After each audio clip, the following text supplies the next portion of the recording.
केडीएमसीच्या कारवाईनंतर चर्चेत आलेला मराठी तरुणीचा शोरमा व्यवसाय पुन्हा एकदा डोंबिवलीत सुरू होतोय।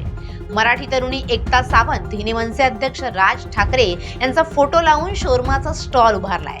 व्यवसाय सुरू करण्याची सर्व तयारी पूर्ण केली आहे। या पार्श्वभूमीवर मनसे नेते अविनाश जाधव यांनी डोंबिवलीत येऊन एकता सावंतच्या शोरमा स्टॉलला भेट दिली आहे। यावेळी त्यांनी प्रशासनाच्या भूमिकेवर तीव्र नाराजी व्यक्त केली। 2017 साली आम्ही वारंवार ओरडून सांगत होतो की 150 मीटर परिसरात फेरीवाल्यांवर बंदी घाला, मात्र पोलीस प्रशासन, महापालिका प्रशासन आणि रेल्वे प्रशासनाने आमचं ऐकलं नाही। आज 2026 उजाडलं तरी परिस्थिती जैसे थेच आहे, असं अविनाश जाधव म्हणाले। मराठी तरुणीने स्वबळावर उभा केलेला व्यवसाय आणि त्याला मिळणारा मनसेचा पाठिंबा यामुळे हा विषय पुन्हा एकदा राजकीय आणि सामाजिक वर्तुळात चर्चेचा विषय ठरलाय। 17ला बरोबर आहे, त्यावेळेला आम्ही ओरडून सांगत होतो की बाबा 150 मीटरपर्यंत कोणालाच गाडी लावून देणे। याच्या बाबतीत आम्ही पोलिसांचा पाठपुरावा केला, आम्ही रेल्वे पोलिसांचा पाठपुरावा केला, आम्ही कोर्टात गेलो, आम्ही सगळं केलं। आज 2026 चालू आहे आणि 2026ला देखील तशाच प्रकारची परिस्थिती।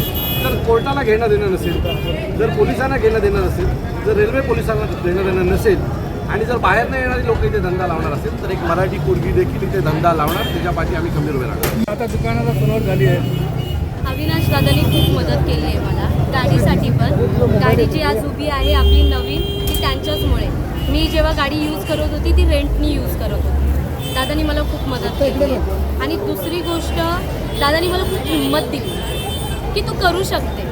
त्यांचं एक म्हणणं आहे जे मी लास्ट व्हिडिओमध्ये लास्ट पोस्टमध्ये टाकलेलं की मराठी लोकांनी बिझनेस करावा, मराठी मुलांनी बिझनेस करावा, ह्यासाठी मी पैसा लावतो, तुम्ही बिझनेस करा, असं वाक्य आहे दादाचं। आणि आज त्यांनी खरंच ते करून दाखवलं। राज ठाकरेंसाठी काय मेसेज दिला?